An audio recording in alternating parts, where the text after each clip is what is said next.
Assalamualaikum warahmatullahi wabarakatuh. Perkenalkan, nama saya Indri Syahani, saya dari PGNI 2D. Baiklah, saya di sini akan mempresentasikan tugas kuliah saya, yaitu kegiatan pokok ekonomi. Kegiatan pokok ekonomi di sini terbagi menjadi 3 bagian. Yang pertama produksi, yang kedua distribusi, dan yang terakhir yang ketiga yaitu konsumsi.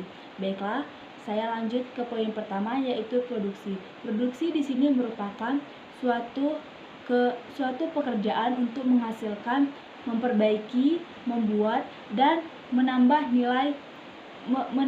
nilai kegunaan barang atau jasa. Sedangkan di sini orang yang melakukan produksi di sini disebut dengan produsen. Baiklah, yang kedua yaitu tujuan produksi. Tujuan produksi di sini terbagi menjadi beberapa bagian. Yang pertama, untuk menghasilkan barang dan jasa. Yang kedua, memenuhi kebutuhan manusia akan barang dan jasa dan mencapai kemakmuran. Ya, dan yang ketiga, untuk memperoleh keuntungan dari penjualan barang maupun hasil produksinya. Yang keempat yaitu untuk membuka lapangan pekerjaan, dan yang terakhir untuk mengganti barang yang rusak. Baiklah, selanjutnya saya ke faktor-faktor produksi. Faktor produksi di sini terbagi menjadi beberapa bagian. Yang pertama, faktor sumber daya alam. Yang kedua, faktor tenaga kerja. Yang ketiga, faktor modal, dan yang terakhir faktor kewirausahaan. Baiklah, saya selanjutnya ke poin yang kedua, yaitu distribusi. Distribusi di sini merupakan suatu kegiatan menyalurkan dan menyampaikan barang maupun jasa dari pihak produsen kepada konsumen dengan membangun dan menggunakan lembaga-lembaga distribusi. Yang kedua yaitu tujuan distribusi. Tujuan distribusi di sini terbagi menjadi beberapa bagian. Yang pertama, untuk menyampaikan dan menyebarkan barang ke tengah-tengah masyarakat di konsumen. Yang kedua, untuk meningkatkan nilai atau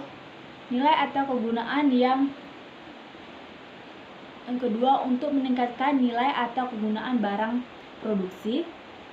Dan yang terakhir yaitu memenuhi kebutuhan masyarakat akan barang dan jasa.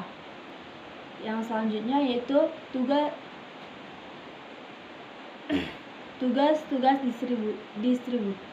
distributor. Tugas-tugas distributor di sini terbagi menjadi beberapa bagian. Yang pertama, pembelian barang. Yang kedua, penyimpanan. Yang ketiga, standarisasi. Yang keempat, promosi. Yang kelima, pengangkutan.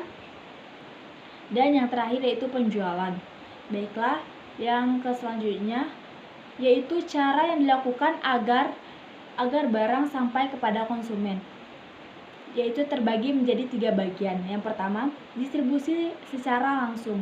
Distribusi langsung ini adalah distribusi barang atau jasa tanpa melalui perantara, sehingga penyaluran langsung dari produsen kepada konsumen. Contohnya seperti pedagang sate yang langsung menjualkan barang kepada konsumen. Dan yang kedua yaitu distribusi semi langsung. Distribusi semi langsung merupakan sistem distribusi dari produsen kepada konsumen melalui pedagang perantara yang merupakan bagian dari produsen. Seperti contohnya, pabrik tekstil menyalurkan kainnya ke konveyor. Dan yang ketiga yaitu distribusi tidak langsung. Distribusi tidak langsung di sini ada sistem distribusi dari produsen kepada konsumen melalui agen grosir, makelar, komisioner, pedagang kecil yang bertindak sebagai pedagang perantara. Baiklah, yang selanjutnya yaitu lembaga distribusi. Lembaga distribusi di sini terbagi menjadi beberapa bagian. Yang pertama yaitu pedagang. Pedagang adalah orang atau badan pembeli barang pembeli barang dari produsen dan menjualnya kepada konsumen. Pedagang di sini biasanya membeli barang dalam jumlah yang banyak sehingga barang tersebut perlu tempat untuk penyimpanan. Pedagang di sini terbagi menjadi dua bagian. Yang pertama yaitu pedagang besar atau grosir, yang kedua yaitu pedagang kecil. Sedangkan pedagang besar di sini merupakan pedagang yang membeli dan menjual dalam jumlah besar dan menjualnya kepada pedagang kecil. Dan sedangkan pedagang kecil atau retailer adalah pedagang yang membeli barang dagangannya kepada grosir dan menjualnya kepada pedagang yang lebih kecil atau enceran langsung kepada konsumen, seperti warung-warung kecil atau yang lainnya. Dan yang kedua yaitu agen. Agen merupakan lembaga atau seseorang yang melaksanakan perdagangan dengan menyediakan jasa-jasa atau fungsi khusus yang berhubungan dengan penjualan barang, ataupun merupakan wakil dari produsen yang bertanggung jawab atas penjualan hasil produksinya. Dan yang ketiga yaitu maklar. Maklar merupakan pedagang perantara yang bekerja atas nama orang yang menyuruhnya. Dan yang keempat yaitu komisioner. Komisioner merupakan distribusi ini merupakan perantara dengan pembelian maupun penjualan yang bekerja atas nama sendiri. Dan yang kelima, importir. Importir adalah individu atau organisasi perantara dagangan yang mendatangkan barang dari luar negeri. Dan yang keenam yaitu eksportir.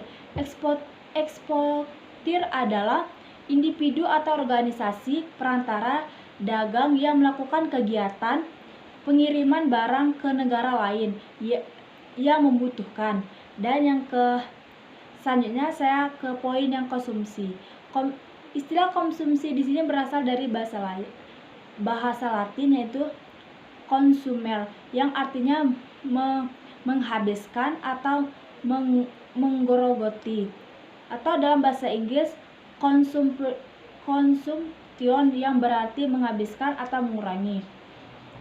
Sedangkan pengertian konsumsi di sini adalah kegiatan yang ditunjukkan untuk menghabiskan dan mengurangi nilai guna suatu barang atau jasa yang dilakukan sekaligus atau bertahap untuk memenuhi kebutuhan.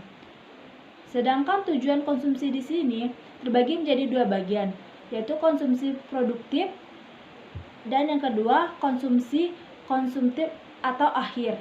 Konsumsi produktif adalah mengonsumsi barang dan jasa dengan tujuan untuk menghasilkan barang produksi yang lain, contohnya pembelian barang bahan baku. Dan yang kedua, konsumsi akhir adalah konsumsi yang digunakan untuk memenuhi kebutuhan hidup atau mempertahankan kelangsungan hidup.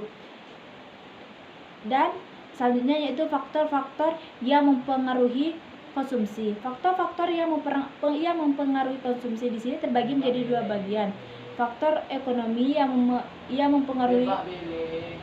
mempengaruhi ekonomi yaitu pendapatan, perkiraan harga barang yang bersangkutan dan barang lain. Yang kedua, faktor non-ekonomi yang mempengaruhi konsumsi yaitu selera, ada istiadat, mode, dan jumlah harga. Mungkin itu saja yang bisa saya jelaskan. Wassalamualaikum warahmatullahi wabarakatuh.